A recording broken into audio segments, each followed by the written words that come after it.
welcome to Build. I am your host, Ricky Camilleri. If you have been watching The Amazing Russian Doll on Netflix, then you know our next guest. But if you're like me, you'll also be seeing Yul Vazquez when you tune into the finale of I Am the Night this evening on TNT. Let's take a look. What do you know about hate? Cupcake? I know everything there is to know about hate. Oh, yeah, right. Right, I remember now. You as a soldier. Korea. See, the thing about soldiers, in my experience, is they like to play tough. But without orders, they just fall apart. Maybe we'll find out someday. Maybe we'll find out today. What's on your mind, pal? You keep turning up in the wrong places, Cupcake. Whatever you're sniffing on got you running in the wrong direction, and I feel like I've already warned you. So now what do I do? Everybody, please welcome Yul Vazquez. Let's hear it. Hello, sir. How are you? Thanks so much for being here. It's a pleasure to be here, man. What's it like to punch Chris Pine, to beat that pretty boy up? I mean, who hasn't wanted to do that? No, man, he's a really good sport. You know, that was. You're too good looking, sir. I got lost in his eyes a couple of times, and I forgot my lines. No, I'm kidding. But he is. I've interviewed him twice, and both times there would be moments where I go. Yeah. Anyway, what were we talking about? He's incredibly handsome, an incredibly gifted actor, super skilled actor, stage actor, and I don't think many people know that, but I mean, he's great. I mean, that was a tough thing to do. You know, that scene continues, and there's a sort of an eye gouging moment. You know, and it's very physical. So he was super good sport. You know, and we just make sure that nobody got hurt. How did you get your start as an actor? You know, I never set out to be an actor. I played in bands. My mother was an actress, and when I was a little kid, they would put me in plays because I was the default kid. But I never set out to be. It's actually it's true, which is I wanted to be a rock star. So, what kind of music did you play?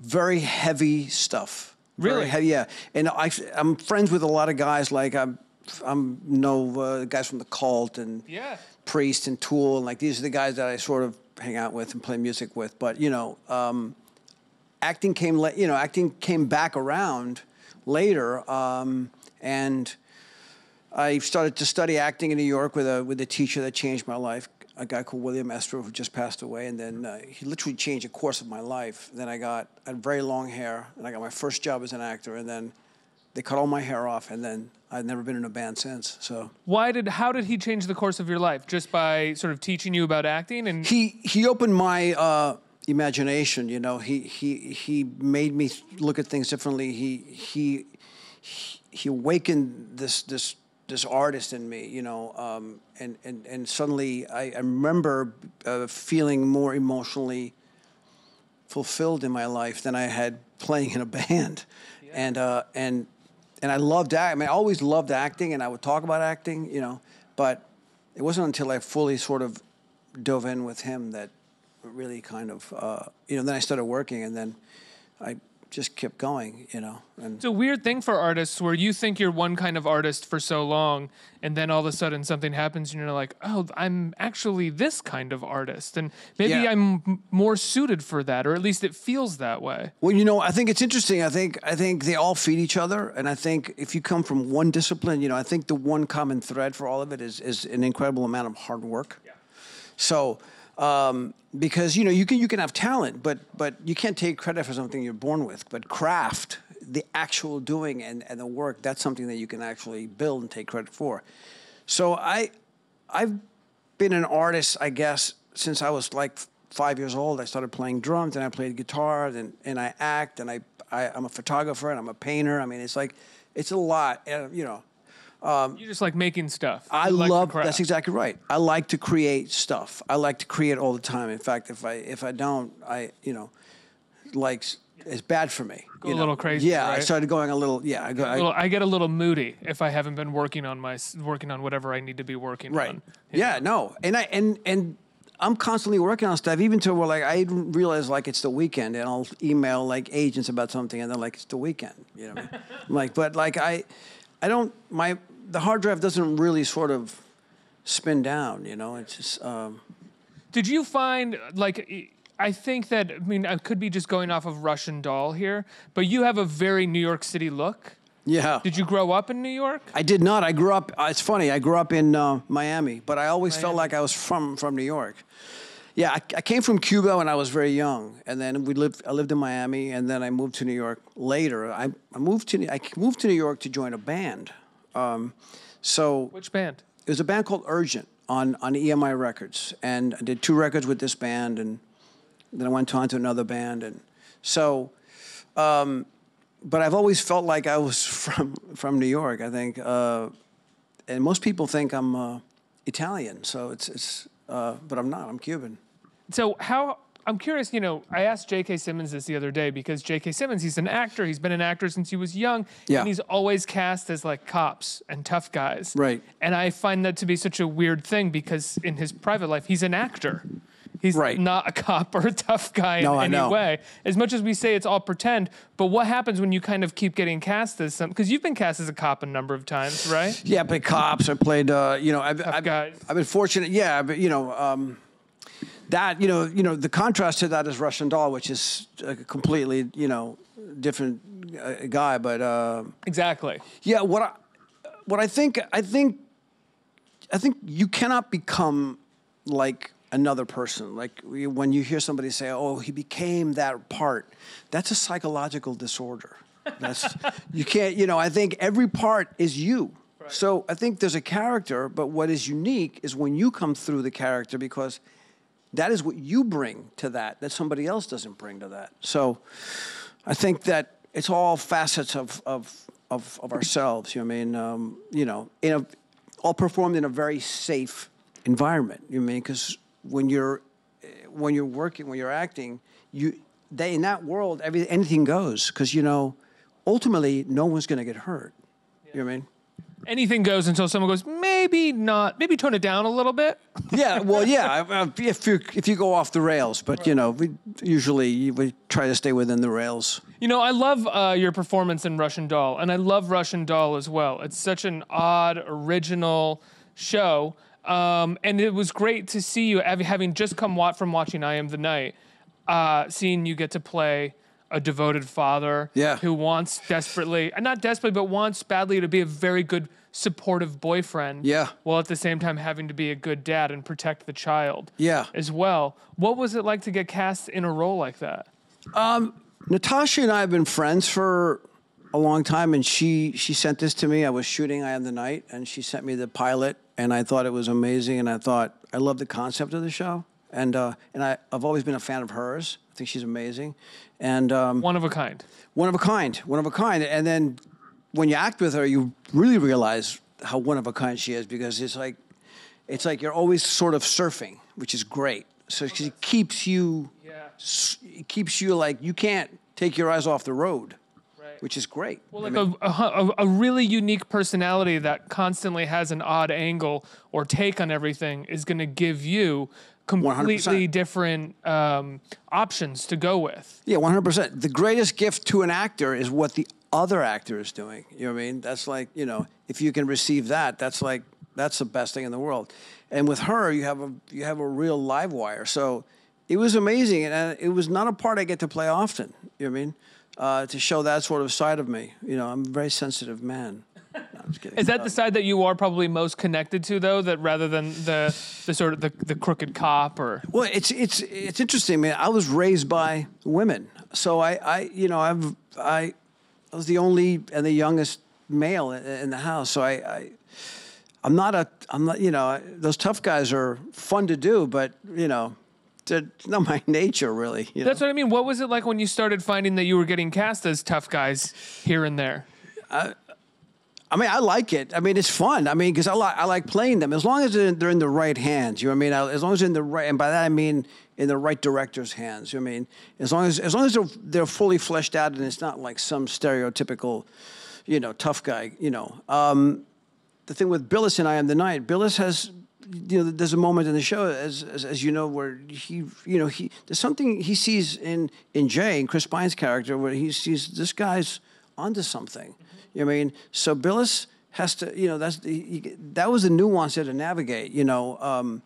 Well, Billis can't go too far. He knows if he goes too far without anything to back it up, he's going to be screwed down the line. So Yeah. he's kind of, in one way, he's trying to put a stop to anything moving too quickly or moving too far that's going to get him in trouble. But then there's also a moral compass that we end up sort of seeing he has.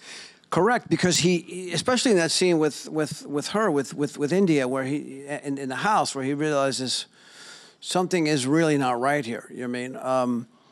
But that was the delicate balance with Billis. That Billis is just not some guy coming in there with a sledgehammer. Like he works for some dark people, and he's a cop, and he just wants to. It's like the scene where I'm eating Chinese food. It's like, dude, why are you bothering me, man? I just gotta stop making trouble. He's trying to tell Jay, just Corruption's part of the job for him. right, man. It's early '60s.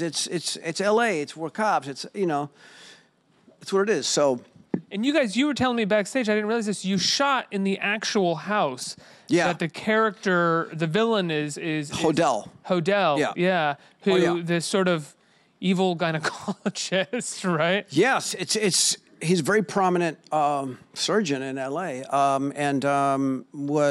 That stuff that went on in that house is really, really nutty. There was these weird parties, and a lot of big people of Hollywood at that time would attend these parties. Nobody really talks about that, But it was the house is freaky. It looks like a Mayan temple, and that house is charged. It was so interesting to stand in it because You can feel the I believe ghosts. I believe things collect energy out there. I believe that house is charged, man.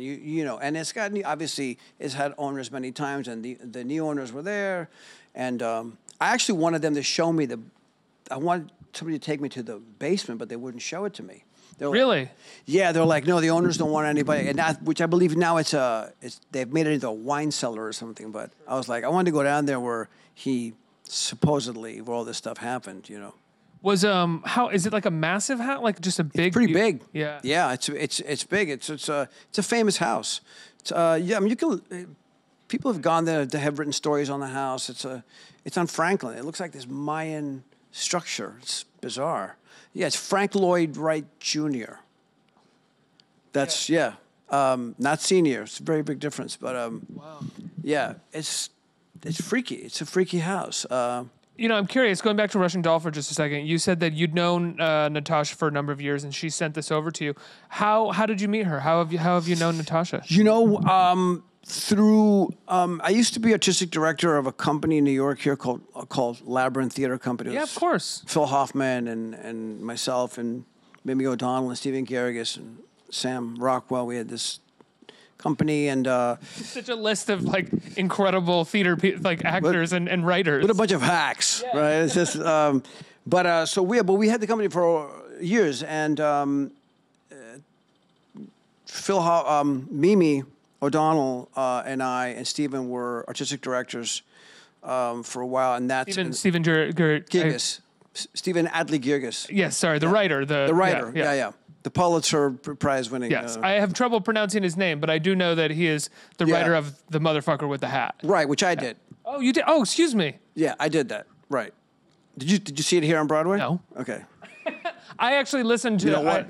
I listened to the LA Theater Works podcast production Yeah. of it, which Yeah, we must did have that. been you. Yes. Yeah, well, it's the same cast, the Broadway cast. We went and we recorded it in L.A. But anyways, that's where I met Natasha. So she came and did some stuff with us, and we became friends. And she did a reading of one of Stephen's plays that I did, and then we just, that's a circle of actors. You know what I mean? And I just liked her. She liked me. We were cool, And I've always been a fan of her stuff. I find her super interesting. Let's go back to The Motherfucker with the Hat for just a second. Yeah, sure. Because the language in that play is unbelievable. Salty. Yeah, It's a salty play, my friend. It's salty, but I remember I was writing something at the time when I listened to that, and listening to it made me feel like just put down whatever you're writing, just stop.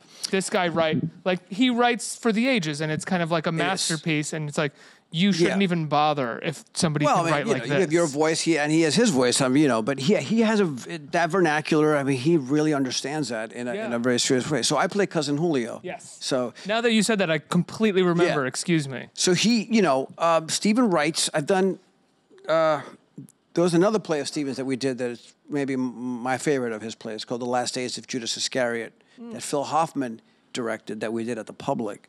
That Sam Rockwell's in, Bogosian and myself, John Ortiz, was a bunch of people were in this production that we did it.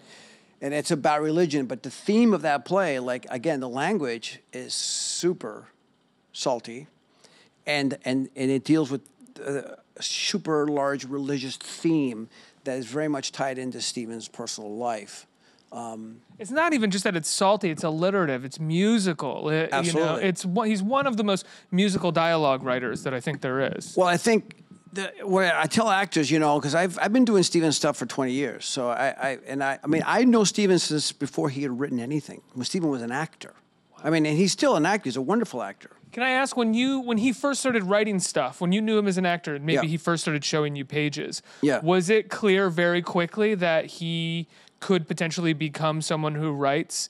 It was clear very quickly, and a guy who's instrumental to that alchemy really is Phil Hoffman, who directed all of his plays until we did Motherfucker with the Hat on Broadway, which was directed by Anna Shapiro, who's a wonderful director and is artistic director of Steppenwolf. Right. So Phil was instrumental in the development, and I think in many ways with Steven, help him shape the plays, and in directing things and saying this is what you need. Like, you need this. We need this kind of scene. Because Steven, you start rehearsing a play with Steven, and you don't have the whole play. You only have 20 pages of it, which is, I know, it's terrifying. But, for people in the company that know him, we were okay with that. But when you hire, we were just, because that's kind of how he worked. He'd be like, he would say to you, hey, Ricky, come over, man. We're going to read this stuff. And then you get there and be like, I haven't written anything. And you'd be like, and then like, but the reading's tomorrow. Yeah, just leave me alone. And then he'd stay up all night and write 25 pages, all night. And then come in the next day with 25 pages. And they're fucking amazing. You'd be like, holy shit. That's how he got Judas. I mean, Judas was piecemeal, Motherfucker with the Hat he had finished. That was complete. But it's a fascinating way to work, and it's thrilling because he writes, because you could be like, you're going to play, okay, Ricky, you're playing John, and then a week into rehearsal, be like, yeah, you're also going to play Tommy. I'm like, what do you mean? I'm like, yeah, Tommy, yeah, because it could be a thing where you're going to go off stage and then you're going to come back in as Tommy, and Tommy has like he's missing an arm, crazy stuff. You'd be like, what? And then it's amazing. It's absolutely amazing. That's also the stuff that you kind of have to, that you live for as an actor as well, right? Live for it. It's being like, I'm throwing you this crazy challenge, you got to do it. Yeah, it was, yeah. I mean, the thing with Motherfucker was great. We did the play. We had Chris Rock was in it, and it was Chris' first play. Annabella Sciorra, right? Right, Annabella Sciorra, Bobby Cannavale, Elizabeth Rodriguez, who was Orange is the New Black, with Natasha. So, Chris had never done a play, so you couldn't really, you had to. He needed time with his stuff. You know what I mean? So you couldn't change things, which was good. So because we had the complete sort of body of the play. Did it start? I mean, I can't imagine it did. It didn't start on Broadway, did it? Was it somewhere else and then it was brought to Broadway? No, man. It's funny you say that because it was never intended to be on Broadway because first of all, it has an unmentionable title. So from a producerial standpoint, you can see how that'd be problematic to advertise a play.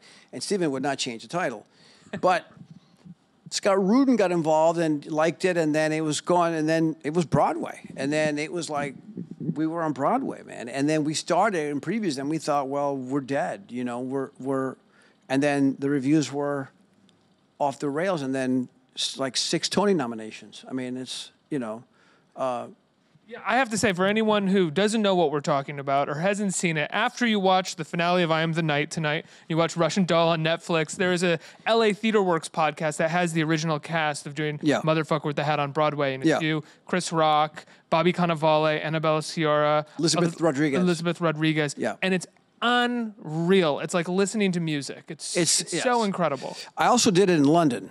Wow. I did it at the National Theater in London. How did the British take to it? Man, I thought the Brits weren't going to go for it. The Brits ate it up like it was ice cream, man. Yeah. They love that body. I mean, I thought, man, because the National Theater, and we were in the Littleton, which is like the most like maybe like stuffiest. It's like where like a lot of the classics are done, and we're like, man, they loved it. They went crazy for it. It was a huge hit in London. An extremely funny play. But Stephen writes things to be said in one breath, and if the actor can get it out in one breath, it delivers you to the end like beautifully. Like it's like, don't break it up. It's written. You have to honor everything in it. I mean, you must, because that's the way he writes. It's so specific and it's so brilliant.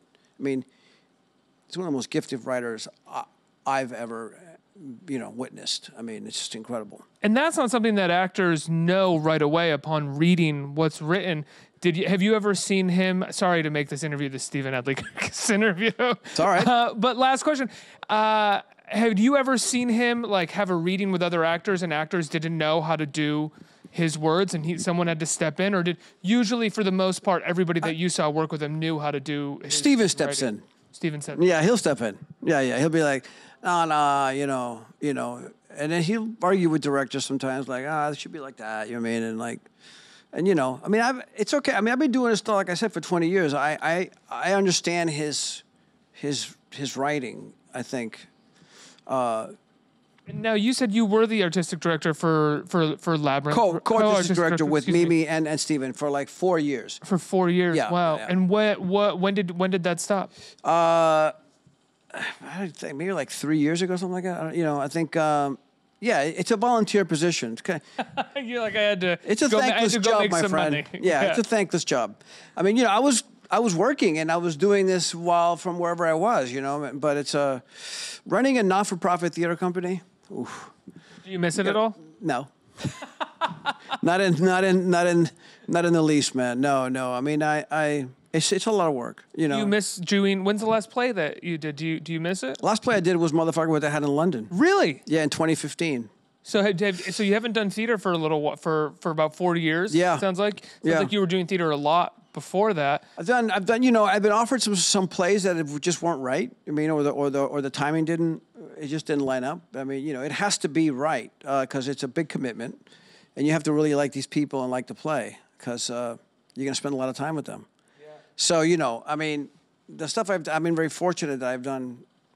I've been given amazing plays to do. So, and I've originated a lot of these parts. Do you have a favorite part that you've originated? El Fayumi in Judas Iscariot. It's a play of Stephen's that I've always wanted to do again. Yeah. Please do it. I would love to do it. I'm trying to get Stephen to do it, Steve, if you're watching. He's a big fan of the Build series. No, I tell him, I he will be now. Yeah. I think it's an incredible, it's an incredible play. I mean, take a look at it. Yeah, I will. I would love to talk to you about it after you read it, because now that I know that you love his writing, I think you're going to really love this play. Absolutely, go read it. Yeah, I can't wait to read it. Yeah. I think we have time for one question from our audience. Who has a question? Someone has a microphone, and it's you. Hi. So you talked a little bit about how you started with your plays, but how do you kind of initiate some of your TV roles, like from Russian Doll to I Am the Night? You've been in like The Good Wife. What makes you want to sign on to a role? What makes me want to sign on to those parts? Yeah. It's like, I think it's like, it starts with is the part good, and then who's involved, and then is this a part that like I can really do something with? I mean, and then you just go from there. With television, it's interesting because it's not it's not like a film or a play where you have a finite, where you start and where you end. A TV series, you don't know what's coming next, so that you got to skate a little bit with that one. But usually, it stays pretty much true to what they told you it was going to be. With Russian Doll, were they writing it while you guys were shooting it, like putting it together, or was it kind of like a block shoot sort of thing? Episodes come in, and then there's rewrites, and there's like you have changes. I'm shooting something now, which is an incredible project. But I I had the first 2, and then episodes come in, and then you'll get a draft, and then literally 2 days later you get another draft, and with all these changes, because that's just the nature of television. I mean, it's rare, virtually impossible, where you would get an entire season of a television show. Well, I Am the Night. I mean, as much as a miniseries, they had all those scripts pretty much in the bank before you guys started shooting, didn't they? Or is that wrong? No, they didn't have all in the bank. We kept, we would get stuff in, you know what I mean, and there would be changes. Of course. So you could, you might have had a draft, and then because the stories are tweaking, you know what I mean, and stuff is evolving, like we discovered early on, Chris and I had that Billis and Jay kind of liked each other. You know what I mean? Like they had a sort of a mutual respect, so we tried to exploit that, and we tried to exploit it in scenes, and then we told Sam Sheridan, the writer, we said, Sam, and you look at that, of course he can't completely rethink the whole thing, but added his elements of that into the future episodes. So he can add a line in or a look or something in the script that just gives the two of you a moment to play with that idea. Correct. Yeah. Because we just started. We were like, we think these two dudes respect each other. And he's like, yeah, so let's run with that. It just happened automatically. So it's one of those gifts. You gotta fly with what's happening in the room. You can't decide how you're going to do something. Right. You prepare, and then you go in, and then it flows. And then you got to be open to the room, to the space, to whatever, the table, the chair, everything, the environment. It's all part of where we are. I mean, it's all, everything informs. Yeah. So if you shut that off, sometimes I work with actors where I know the guy's decided how he was going to do it 4 weeks ago. You know what I mean? But that's the first thing that they tell you not to do as an actor. Yeah, but they're they rehearsed it. I'm gonna do it. I'm gonna go in there. I'm gonna I'm like, man, no, man.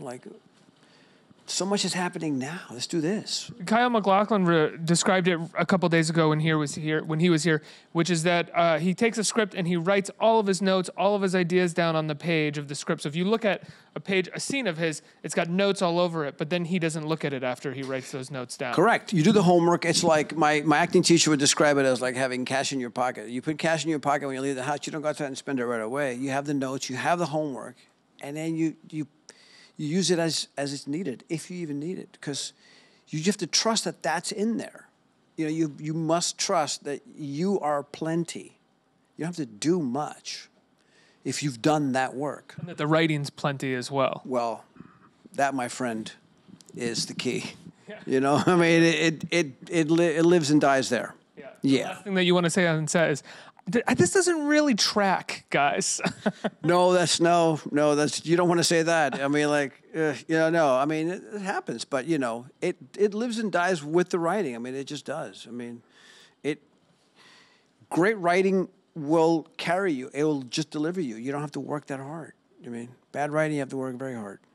Yul, it's been a pleasure talking to you, man. Congratulations on an amazing career on I Am the Night. Thank you. As well as Russian Doll. The finale, the series finale, I believe, is tonight. Tonight. On TNT of I Am the Night. And Russian Doll is on Netflix. Yul Vazquez, everybody, let's give him a round of applause. Let's hear it. Thank you.